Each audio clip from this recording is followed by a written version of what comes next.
All right, welcome back to episode 16 of the Self-Started Show. I'm here with one of my closest friends, Shad Hossain, engineer at Nike, former Apple QA tester.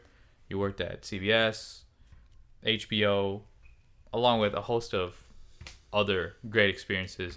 And he was here today to talk about his life experience and how he went from a young kid that really didn't think about the future, didn't really see didn't have that mindset of being career oriented or setting big goals for himself, to one that's been able to work all over the country, make a really good income, support his family, and ultimately get on that path to success that, you know what, maybe 10 years ago you wouldn't have thought that you were on that path. Not at all. So Not Shad, at all. welcome to the podcast. Thank you. Appreciate you having you here. No, it's great. It's great. I'm great. I'm glad I'm back in California. It feels so good. Yesterday was just an incredible day. Yeah, so Shad just got in yesterday, and it's been like only a little bit more than 24 hours, Yeah. but he's already had a great time. He's from New York, but he's a Cali boy at heart. Big time. So why don't you just introduce yourself, tell people a little bit more about you. Me. That's always a tough question. Like when people I'm in even in dating apps, they always ask you about myself. Damn, what do I know? What do I know about myself? That's always a tough one. It's always so hard to be creative too. You know how it's just so boring to have I'm just an engineer. That's Well, it's fine. Whatever you feel like is best. I think the best describes me. I'm just a chill guy. I don't. I like to skateboard. I like animals. I'm a homebody. I basically I like staying home playing Fortnite. Even though I suck, it's just it's my way. I can confirm that. For sure. It's just I rather stay indoors more than I'm not really a party goer or anything like that. Yeah. Just not my style. Yeah. Not that I don't mind it. I don't. This is cool. It's fun and everything, but it's just not me. To be exact. Gotcha. Yeah. So what you just described there, that's the person that 10 years ago, who was he? The same person? Was that the same interest you had, the same mindset? Yeah, I was always been I was super shy, man. I was I couldn't even talk to people, not even to my teachers or my classmates. I just nobody even heard a single word out of me. It was until I got my first job, and that was at Levi's. How old were you when you got that job? I was probably 18. 18. So up until then, you're basically a really shy guy. Super shy guy. Super shy guy. Yeah, nobody nothing. People didn't even notice I've ever talked or anything like that. So Yeah. was that always just part of your personality? You don't know anything else. That was just Yeah, always you. I was just a shy person. Gotcha. I didn't my bubble didn't burst Mm-hmm. till I got that job. I didn't see that side of me. It didn't come out until I had to go through some a job. You know. Mm-hmm. Yeah. So around the high school age, well, what else was going through your mind? You're right before you turned 18. What was Shad back then? So high school is just like college also, just trying to figure yourself, who are you? And high school, every single year, I remember it was a different me. Freshman year, I was the skater dude. Sophomore year, I hanged out with these bunch of bad influencers. They just after fourth or fifth period, we just left school. And just Oh, you just ditched? We just ditched, yeah. We just left school and just go out and go to the park or just not come back to school. Oh, really? Okay. Yeah. And then junior year, I got introduced to my community of brown people, Desi culture and Bengalis. And then Represent. Yeah. And then senior year was just okay, this is I don't belong in any of these groups. And then I was just being solo. Yeah, senior year. Yeah. So why did you feel you didn't exactly belong in those groups? I didn't feel invited. You know, it just like no matter like where I went, it was just like I didn't feel welcome. You know, um, I just didn't feel comfortable. People were just like I was just there in the group squad. You know, But this not group like there. yeah, like they would go to parties, but they would never invite me. I would come next day and everybody's talking about the party and everything. I'm just like, wait, I was with you guys. What party? Nobody invited me. Like, oh, sorry, you know. That was me. I was that guy who was like get left behind. Gotcha. Yeah. Gotcha. So, besides the social aspect, and I mean clearly like that's like a shady situation to be in. Besides the social, were you involved in any sort of like clubs or activities, or maybe like how was your academic life? I knew like I wanted to join these stuff. Like I wish people like I wish I was more outgoing. I guess because of my shyness, and like it kind of stopped me from joining these clubs and stuff like that. Like things I would be interested. So like me myself just like stopped it. As far as academics, I was just terrible. I was just not a school person at all. Really? I'm not a book person at all. Like it's terrible grades. Really? So that's interesting because you ended up,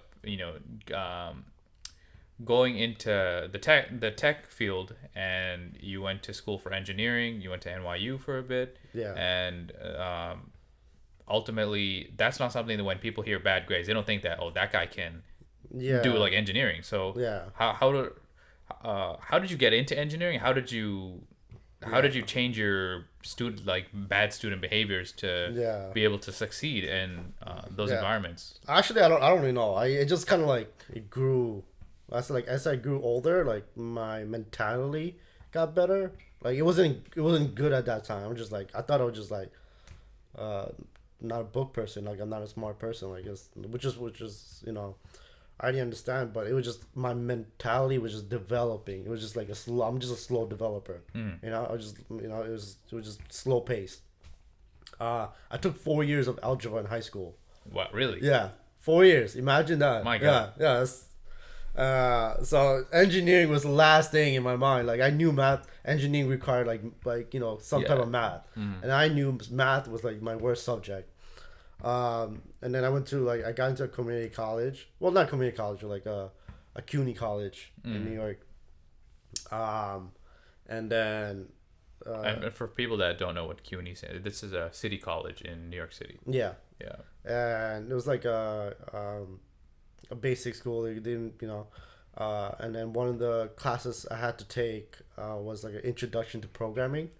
Which is like basic like HTML, CSS, and like Java. This was like a requirement class, like a general ed type class? Yeah, exactly. Yeah. I was just like I had to take it because it was just like my grades didn't fit the requirements to like hit mandatory classes, so I had to take these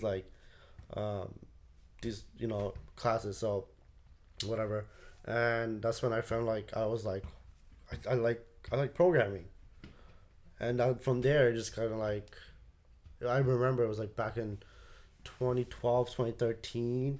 I was just like I just woke up one day. I'm just like I'm a pursue in programming, and that's when I started my research and where do I go and how do I do this. And there was like no direct. This was like 5-6 years ago. Yeah. So programming was still like new, not new, but like it wasn't very popular at least. So I started doing my research and like blah blah blah, and like okay, how do I get my grades up, and then honestly, slowly, step by step, it was just like kind of like falling into it. It's like everything you was just like falling for me. So things were turning around. Yeah, things were just like slowly like I started somehow like got like a goal set in my head. Like okay, I want to do this. Now I got to focus on that. I don't know how I was gonna get there, or what way or anybody. I didn't have a guidance counselor I went to talk to. I just like went out there and just like did it. So did you end up changing your like major to like engineering? Yeah, I didn't change my major right away. I just started asking for more. Hey, like how do I get into this and that? Gotcha. Yeah. So basically, until up until then, that was like the first time you had like a concrete goal that you're trying to work towards. However, you get there. Yeah. Okay. So when you first got into that programming class, were you surprised that something that you think that would require a lot of math, you were actually like it's like starting to click in your head? Yeah, it was like hitting me. Okay, like I gotta kind of do better in math and stuff like that and other subjects, but then it wasn't like you need to learn like hardcore math. It's nothing like that. It's not like I'm going and joining NASA. It's nothing like if people always think like engineering like oh you must be really super smart in math. That is totally incorrect. I think it's just like something. Example number one, right? Yeah, exactly. It's just like you gotta know some basic math, like at least up to like geometry at most, you know. Yeah, yeah. But even then, like it's still like not really required. It's just kind of like what school is saying That you not need. necessarily what you need for Yeah. actual programming. Yeah, exactly. Not for the actual programming, but like to pass, like to get the degree. So then I was like, I started. I don't know how. It was kind of like my brain just kind of switched, it flipped into like, it just went up. Like I had a light bulb, and then my brain started functioning better. Okay, like it started. Like it's actually like functioning, you know. And I guess it's because I had a goal, and then I was doing my research. That's why I found out the boot camps, and that's when I started like, okay, I need in order to get money. Like my parents didn't come from like we didn't have like like the funds for it, so like I had to get I had to get out there and like start saving some money up. That's when I got my first job at Levi's. Okay. Started saving up, and then when I saved up, I joined that boot camp, and that's when like things were just things were just like, okay, it's happening, things are happening, I'm making things happen. Okay, so you knew that the boot camp could potentially give you a lot of structured information that would help you a lot in your career. So, but you didn't have the money, so you went out there and you got your first job, Levi's, grinding out to just be able to afford this boot camp. And what was your experience like in the actual boot camp? Oh, the boot camp was just like it hit me. So I met this guy called, his name is Ramit Chawla. He's a founder of called Fuel. This is a startup company in New York City in Soho, and the way he talked and the way he like communicated, like then you saw his passion for tech, and that's when I like fell more in love with tech. Like he just like rocked my world, and it just like triggered me to like I want to be like him one day, and that's like that gave him himself like gave me the motivation I needed to like reach to that goal. Yeah, I know. And today, even up to today, he's still like your idol. He still is. Yeah, it's been like 5-6 years ago I saw him last time I saw him. And till this day is like I've always wanted. I'm still working.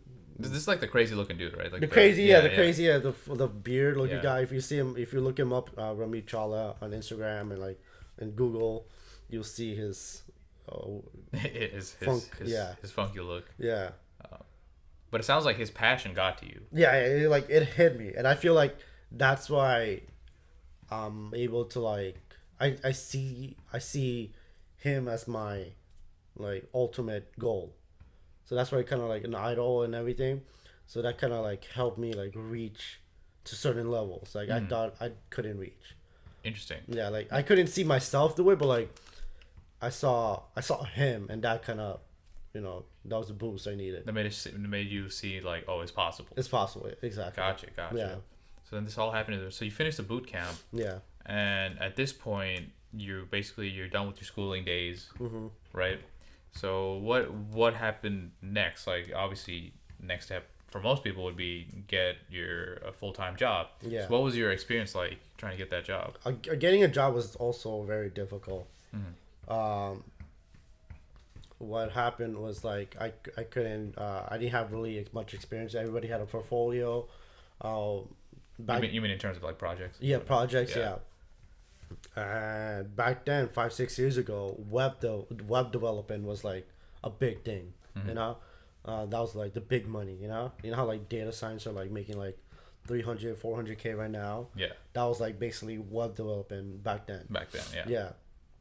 So if you were a web developer, people loved you. Like if you knew Ruby on Rails, stuff like that, and that's exactly what I was learning at that boot camp, which helped me like tremendously. But like literally 6 months to like 6 to 10 months later, that that viral just went down. It just like nobody wanted Web developers. web developers anymore. It was just like people are like moving on to like different programming languages and other infrastructure. So it was just like okay, that demand just kind of was slowly like disappearing. So Gotcha. yeah, So then that skill you built, basically, it wasn't as valuable It as it wasn't- was like maybe exactly. a few months ago. exactly. So it was a great time when I joined the boot camp, but after I joined the boot camp, it was like slowly going downhill. So, but it also like helped me build the foundation like how programming is. I think going to the boot camp was the structure I needed to like learn any language I wanted to. Gotcha. Like you need, so, and I know you mentioned this a lot when we've talked about your coding boot camps. Like you recommend it 100%. Yeah, One of the things you said that was important is like you like that structure Yeah. that they give you that is not you don't get from just like learning online. For yeah, example. exactly. So can you just talk a little bit more about how that what's the difference between like the online code learning experience versus the in-person Yeah, one? I think when you're in like an environment, learning environment, it helps a lot. You know, when there's also people who are in the same process of you, in the same seat as you, who's learning too, which just makes it more comfortable. Like you're not alone. You know, and then of course you have the instructors like also there to help you, which makes it you know the experience better. When I'm home and learning online, it's like I get distracted so easily. No matter how what everybody says, like you will get distracted. You know. Yeah, absolutely. Like, and it's obviously it's much easier to do that when there's no like you're not with strangers that are trying to like in the class. Exactly. You don't have like a teacher that's trying to keeping like some sort of structure in the classroom. Exactly. So you don't. It's not just your time; it's everyone else's time. So Exactly. You don't want to necessarily. Yeah. And you're also paying for it, so you don't. You actually You don't want to waste that money. You don't want to waste that time. Yeah, exactly. So that's why I highly recommend like in person boot camps are like so much better. Like I know it's expensive, and like compared to like $40 a month to like 20 to 30,000 in 3 months. Yes, I get it, but like the outcome is way more better. You think of it like the Long bigger picture, term, yeah, bigger exactly. picture. But there's nothing wrong with like online boot camps. Is if you could do it, then that's fantastic. You save tons of money. I get it. But if you're a person who's like me, who learns better in person, then yeah, definitely. Gotcha. And you think that also helped you grow your interest in tech? Yeah, because I get to see what everybody else was building. So it was cool. Like some of my classmates who were in the same boot camp as me, I saw everybody was working their own personal project. So I got to see like what their interest was. So like everybody had their own personality, right? So some people like music, so they made their final project something that has related to music, which is cool. Yeah, that's cool. So I was like, oh, this is I would never think of that. This is not my area of studies or like interest, and I saw something different today. And then there was other people who were into like food trucks. So this girl, she made a website, Google Maps, where it shows all the food trucks and the timings and stuff like that. Oh, Yeah, So so it like gives you you know exactly when like food live- trucks would come. Exactly, Gotcha. like live data, which was like back then that was in 5-6 years ago, that wasn't really something that existed. So these are stuff we're building for the first time. Wow. Yeah. So that must have been a really great experience and learning opportunity from, like you said, people that not necessarily in the same interest field as you, but there's still valuable things you can learn about how their process is and how Yeah, like the process. the creativeness and Yeah, exactly. how they decide to build. And I know that you have your own personal project, which we'll talk about. Yeah. And I'm sure a lot of you grab inspiration from those type of experiences and be like, okay, if they can do that, then I can definitely do for things that I want to build. Yeah. But before we get there, let's go back to the whole job hunting process, because Okay. I know it was a bit of a struggle, and it took a while for you to get Yeah. that first full-time job. Yeah. So can you just talk about when did you start the process of looking, and Yeah. how did that go? I think I graduated from that boot camp in the summer of 2015, and I didn't land a job till 2017. Okay, so we're talking about A whole 2 years. a whole 2 years after the graduation of the boot camp. Okay, so what did you do right after that? So did you start immediately after the boot camp to look for a job? Yeah, I started looking just like everybody who's like looking for a job. It's the best one because you're fresh off the boat. You're the knowledge you gain in the past 3 months are like fresh. Yeah. So I was like, of course this is my best time. This is my prime time. But like I didn't have any experience. So I had a legit. I don't know. I was being really truthful in my resume. So like I just graduated from a boot camp, and back then, compared to like now 2020 and compared to like 2015, there was only like 3-4 boot camps that like existed. But now there's probably like 30-40 boot camps out there. It was tremendous. The growth was so back then nobody really trusted boot camp. Everybody thought it was like kind of like a trade school, which is not. It's just strictly best way to like learn. So when people saw, oh, you went to a boot camp, like you're not really legit. But if Like you didn't have that type of credibility. exactly, yeah, exactly. So if you went to a boot camp now these days, like you have that credibility. Oh, interesting. Yeah, so it's like it's more powerful now that if you say you went to a boot camp. Yeah. Gotcha. So That makes a lot of sense, especially if it's not something that a lot of tech companies or maybe hiring managers are familiar with, whether or not these boot camps are legit. But it sounds like these days, it definitely has that built the reputation. exactly, it's like it's basically saying you got a computer science degree. Gotcha. Oh, okay. So which was fantastic. For newcomers who's like getting into tech, it will be great for them. So as right after graduation, it was just like it was very tough. Like, but I was also very shy and like learning. So going to interviews was like not my core strength or any strength at all. No strength. So I kept on going interviews. Seriously, it just like it became a struggle. It got really depressing. Also, like why wouldn't anybody hire me? Like I have a great portfolio of these projects and everything. Just not. Why is it not helping? Why is it? I thought the bootcamp would open doors for me. Yeah. But it did not. Yeah. So, and then I was talking to you, and we were like, let's get together and like start like working together and like kind of help each other.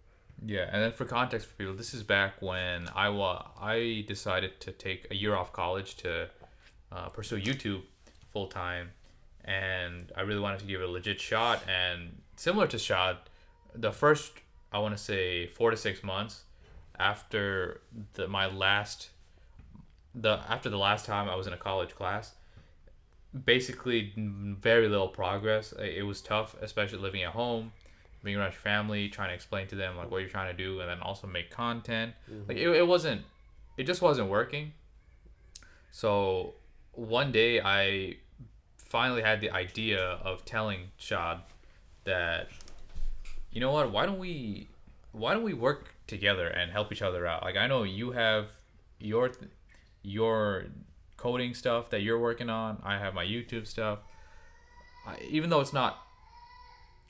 Sorry, there's some kids running around in my apartment. But anyways, so you have some. Although we have different interests and goals, we can still bounce ideas off each other and help each other. So for example, Shad would help me a lot with making videos. He would help me film, while at the same time I would help give him ideas for different projects that he he had, and look over his resume, give him some feedback. And so I decided that we should have a common space that we can meet up at, which turned out to be my cousin's house. And we basically took the basement of that house, which no one was really using, and turned that into our little office space. And that was probably one of, if not the best decision I've ever made. It was like the starting point. You know, we didn't know where we were gonna go. Yeah. We just had like a goal, like, oh, we should move into LA together. Yeah, yeah. That was the only goal. We didn't know how, or we just like, let's just get together and just start. Yeah, exactly. So that's when we both decided to make that goal of moving to LA, because obviously YouTube. This is a YouTube place. He loves the idea of being in California. That's why he's here right now.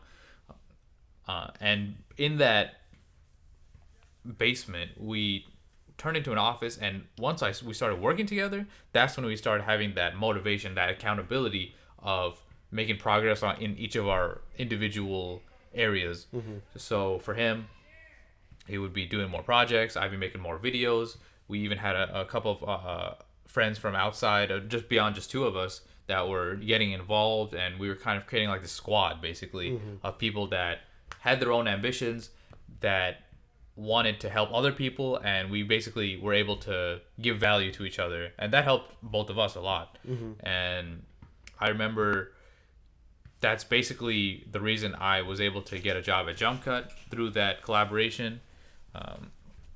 And that's basically a lot of the job hunting that you did.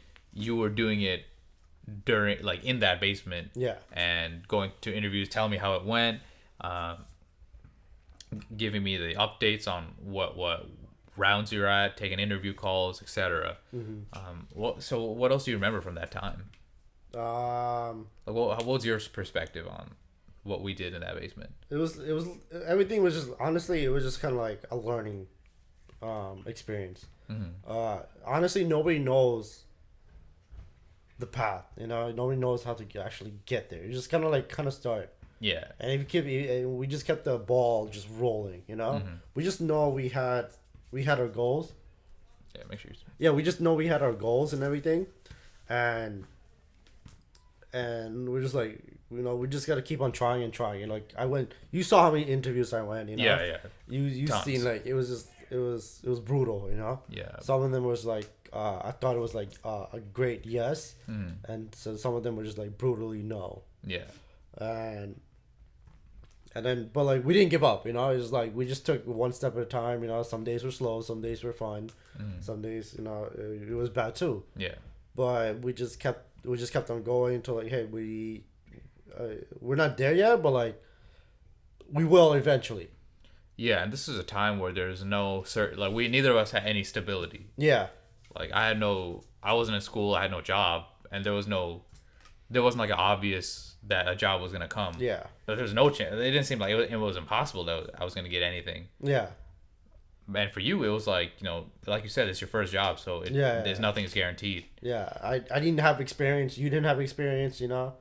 So we were like in the same page, in our careers. Yeah. You know, we were still, you know, learning in the learning process. Yeah, very early on. Very early on. So like, we were just like, you know, we just gotta, for you, just make that first video, you know. Yeah, yeah. For me, it was just make that, you know, go to the interview, you know, and get that first job or something. Yeah, and then keep it going. And just keep on going till like we land something, and then yeah, one thing led to another, and then you got that one email from Jump Cut, you know, and that led you to California, which was like, holy cow, like, this guy did it. I've been living here for 2.5 years. Yeah, basically. like, that's crazy. And then I had an interview in California also. Yes. In LA.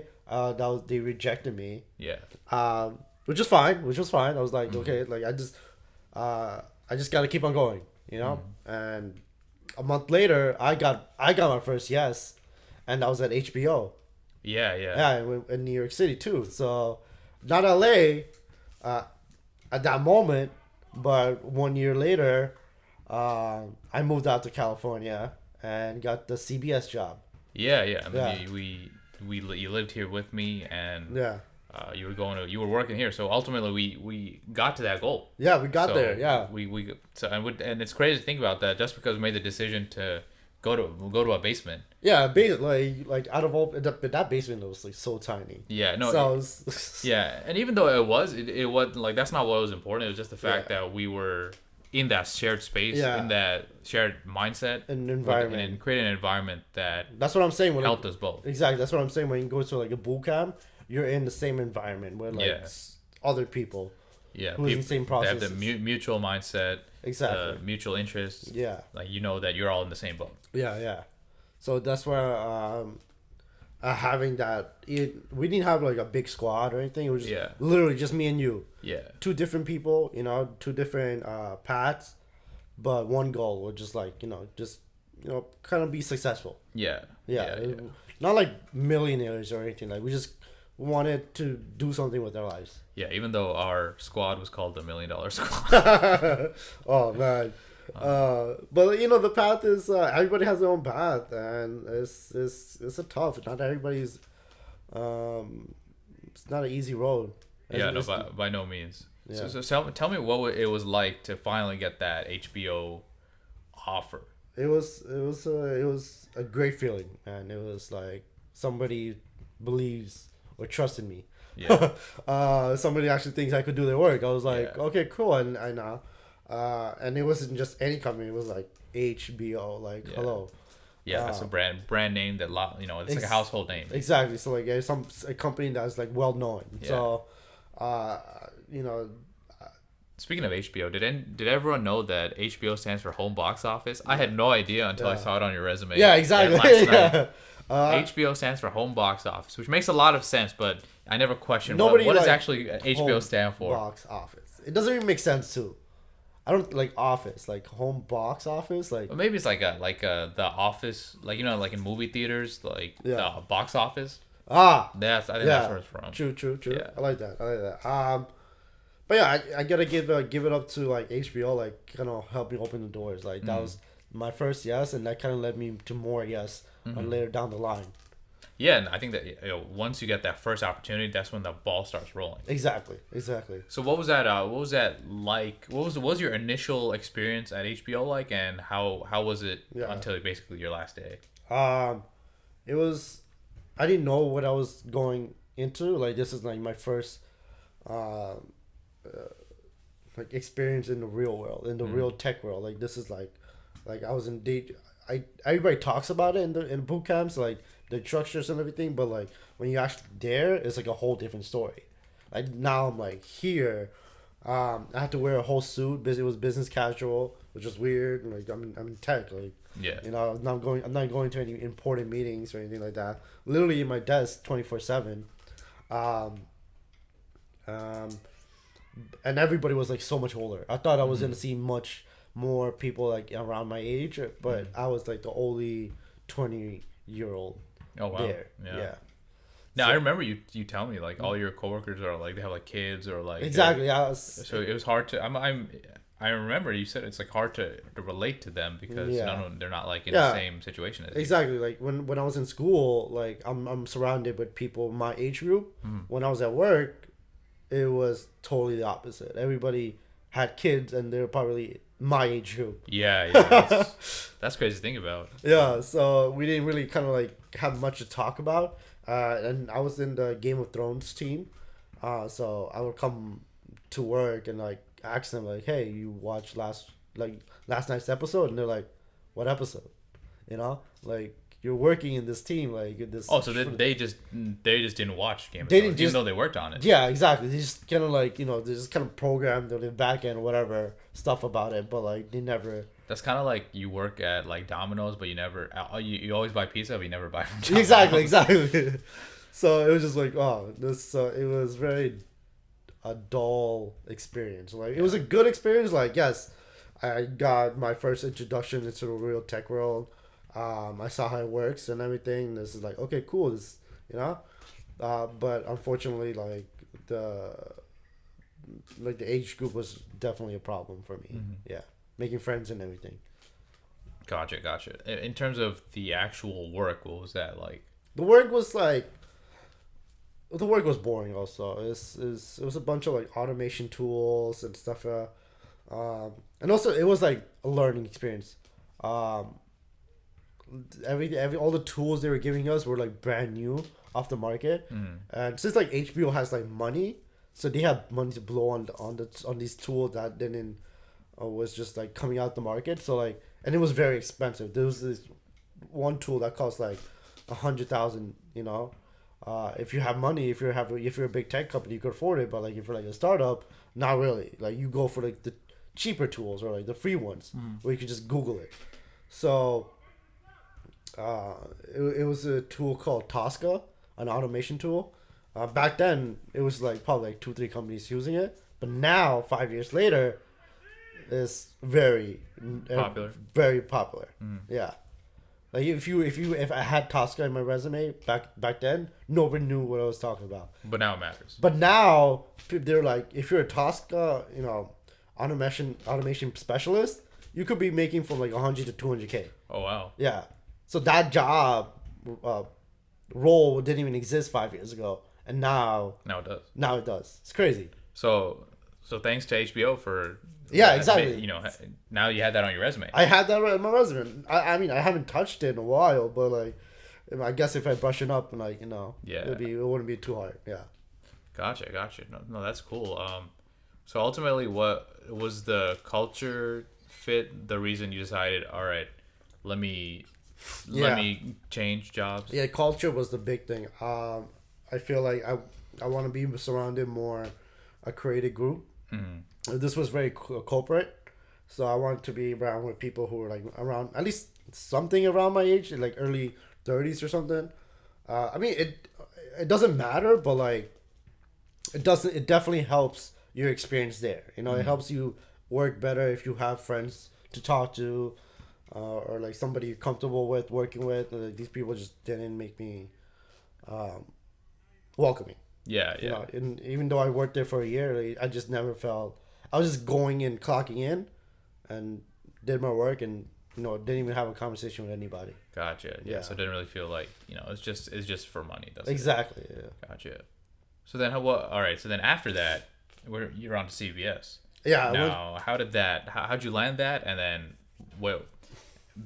and then that was the time where you were in LA basically. Yeah. So what was that like, knowing that you're gonna go to LA and work from there? Yeah. I took the interview, the CBS interview, all through Skype.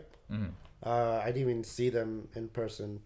Like I didn't even have it in person because I was in New York, so obviously. So it was like a 4 or 5 round interview, and and they cared more about the culture fit. That's where like it kind of like hit me, like triggered me, like, okay, this is the company, because they care about culture, like your personality, like your background and your like lifestyle. So they were like, okay, cool.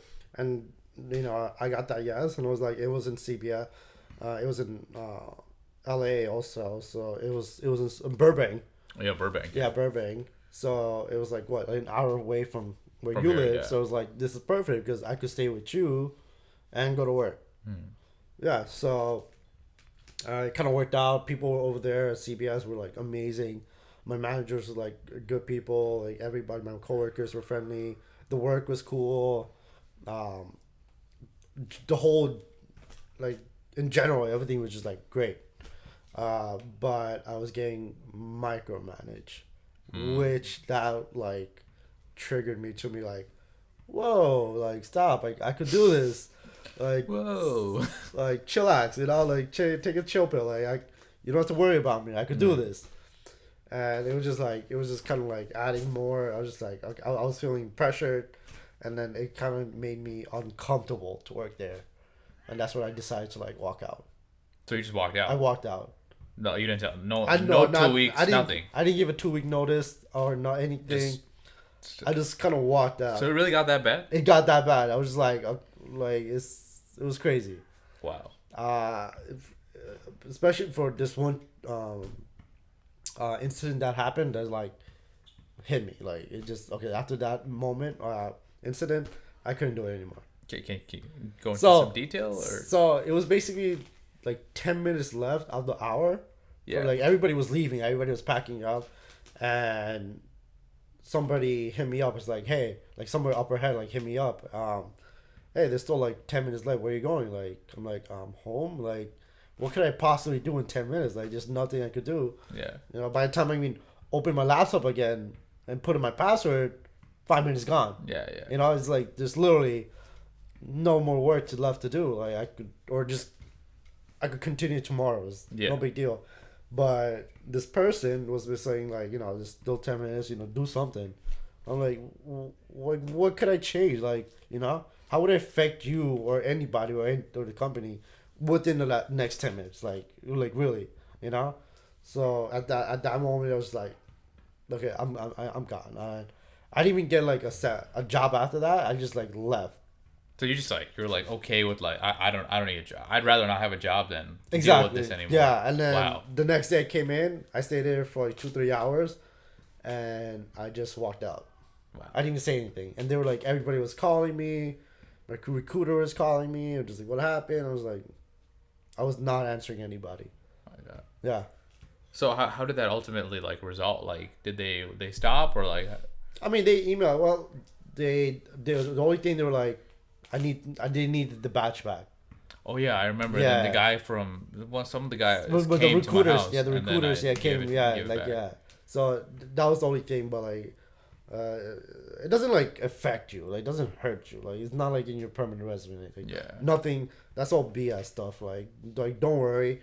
Whoever's watching this, like, it's nobody is gonna come and like put you to jail because you quit a job. Like, Yeah. there's nothing like that. You're not obligated to stay. Yeah. You know, nobody's like, this is a contract or like this. You know, it's all BS. Gotcha. Wow, that's crazy. So from then on, what's the timeline for your next job? My next, I started putting my resume out again. Like, you know, like I went crazy.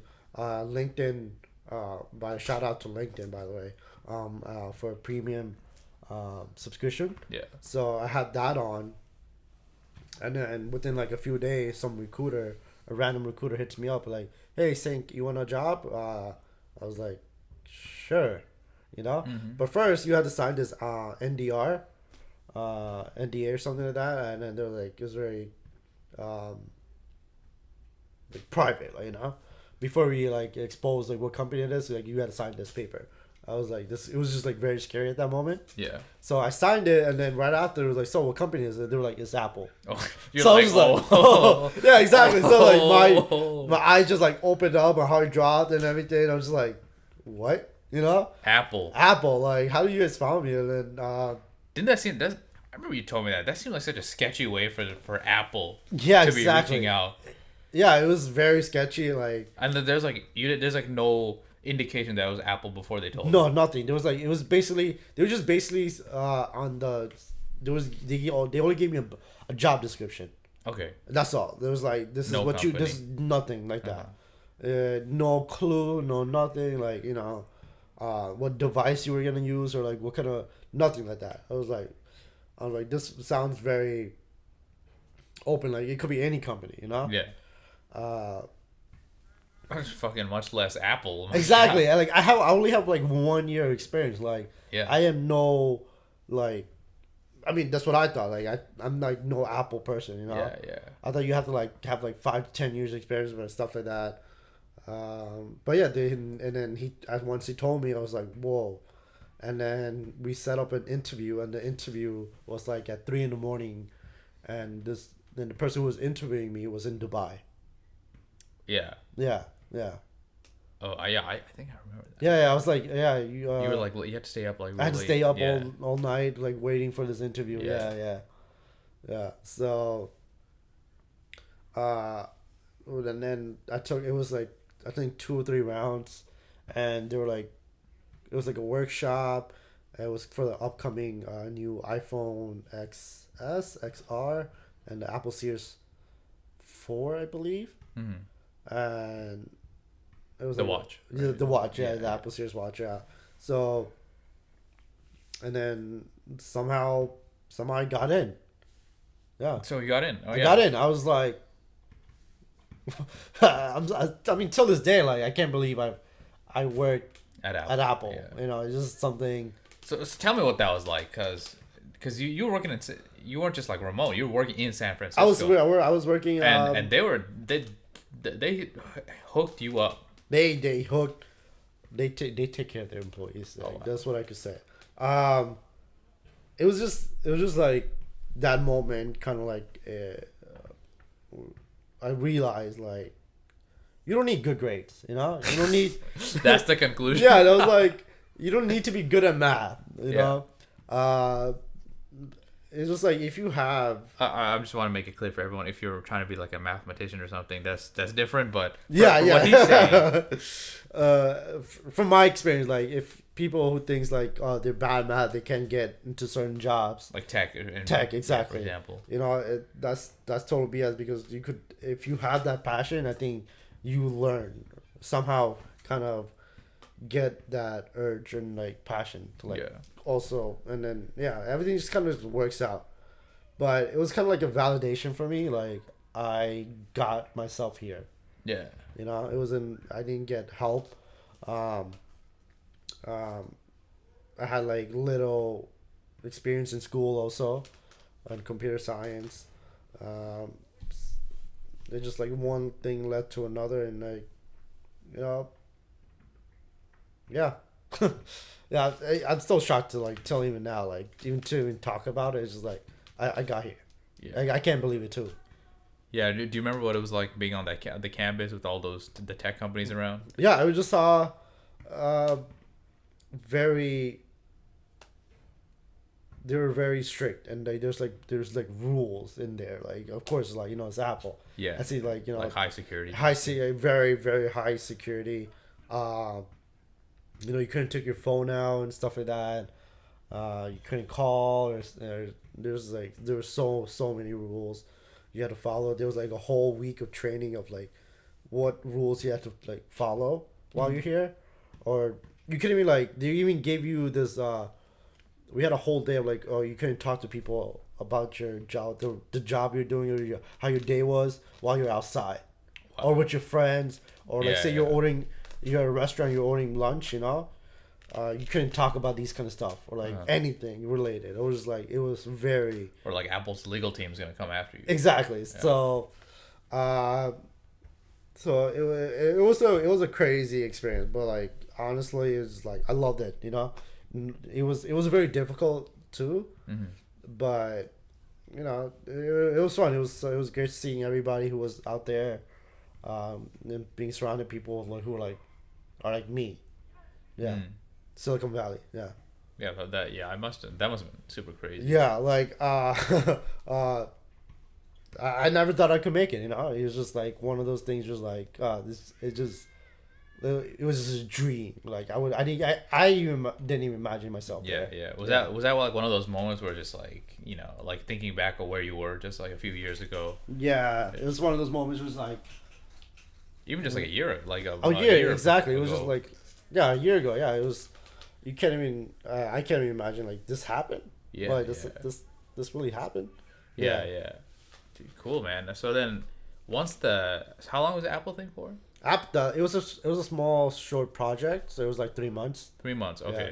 So once that finished, that's when you So then once that finished, basically your next main job, which is your current job, working at Nike.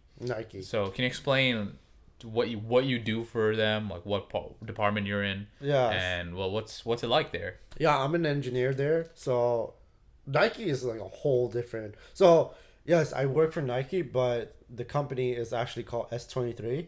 Basically, S23 was owned by Virgin Mobile, and they were a startup company that makes like cool features,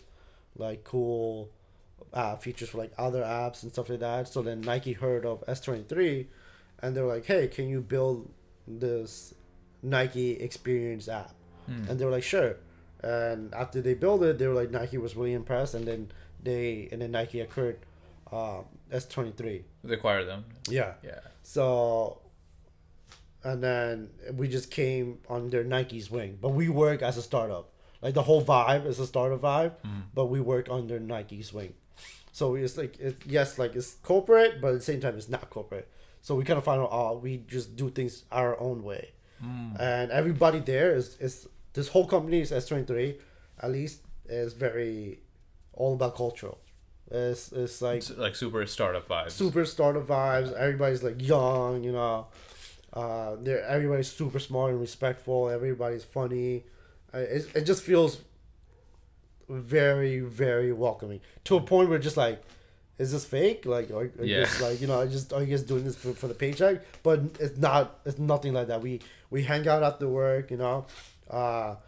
We travel together. We go out for dinner. We go out all the time. It's just a super fun environment. Like, I'm never stressed out at work, you know. I come into work every day happy, and I also leave happy too. Like, I'm not stressed out, you know. And you guys just recently moved into a new office. Yeah, we moved into Pier 17, which is this beautiful infrastructure in the pier next to the waters, and you have this view of Brooklyn Bridge. As we are also neighbors with ESPN. Yeah. So for anyone who's familiar with the ESPN morning shows, like First Take, you see Stephen A. Smith like every morning. Every morning. Yeah, it's like kind of like stalking by now. He's kind of tired of me. Like, he has like a whole security guard. Like, I don't think that security guard is for him. It's more like for me. Yeah, but yeah, it's just a beautiful, like, the whole time I've been here in Nike is great, but I feel like it's slowly becoming corporate. Yeah, are you guys growing a lot? We grew tremendously. So when I started, it was like probably like 25 people. Yeah.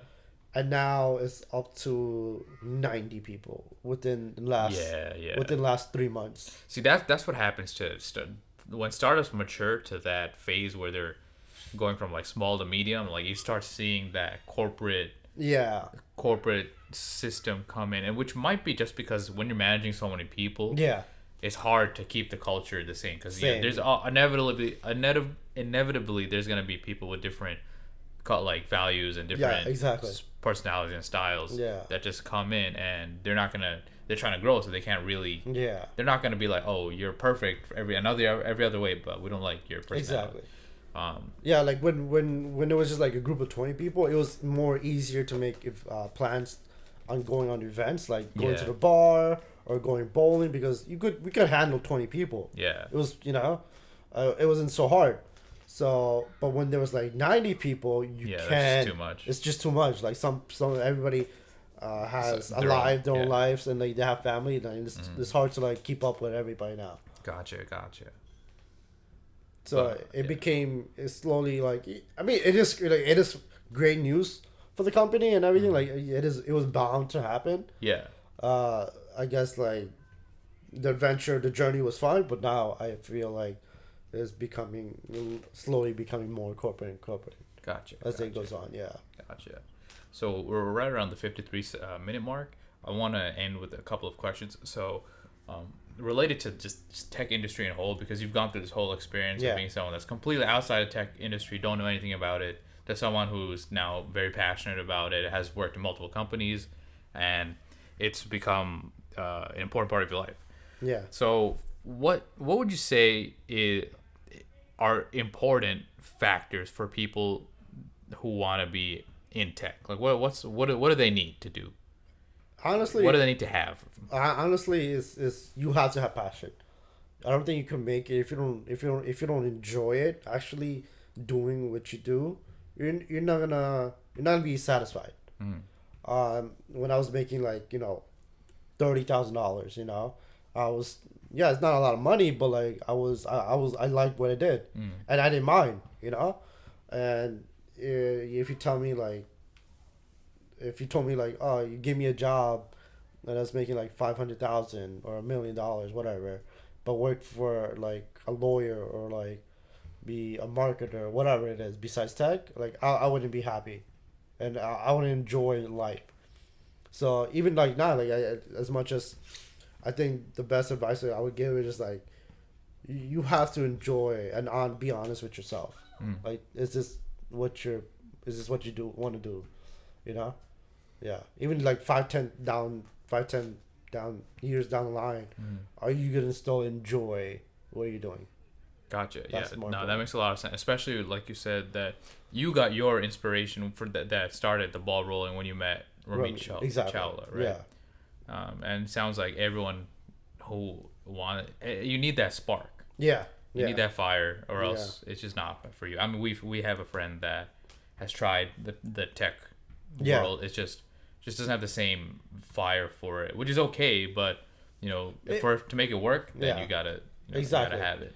It didn't hit me like it's not like I didn't get the spark right away. It's like over It time. was building, Yeah. and then when I found that spark, it just like it gave me that flame, that burst. Yeah, So like yeah. yeah. Gotcha. Okay, so finally, I wanna end it with this question. So, imagine if you're talking to the audience, giving them advice to someone who was just like you when before you were 18, doesn't know what they want in life, Yeah. like not a great student, Yeah. really doesn't feel like there's a future for themselves. Yeah.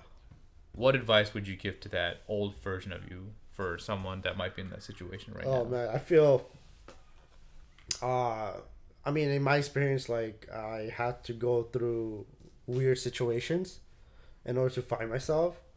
I feel like you have to get out of your comfort zone in order to, find who you really are. If I get that retail job and be in a public area, so I live in New York, so I got a job, and at Soho where the tourism was like a huge thing. So me at 18 who didn't like talk at all had to like communicate very well with tourists, people who didn't know English, or we just say I use hand gestures or whatever what the case was. So it kind of helped me get out of my comfort zone, speak more. So I feel like if you just try to get out there and like do something different, you'll start learning about more about yourself. Yeah. Gotcha. Yeah, no, that makes a lot of sense, especially as you're a shy kid. Yeah.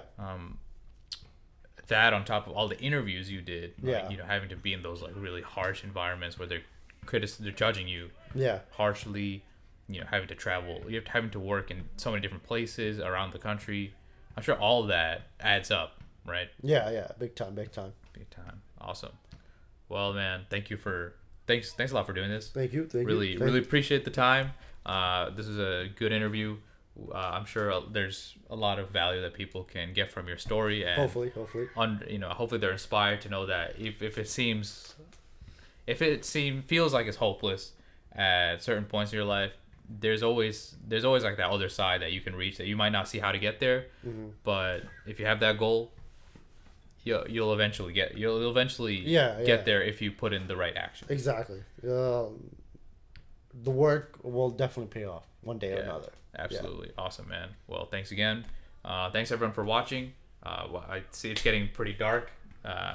Lighting not too good, so it's probably best we end right now. Thanks for watching, and take care, everybody. Peace.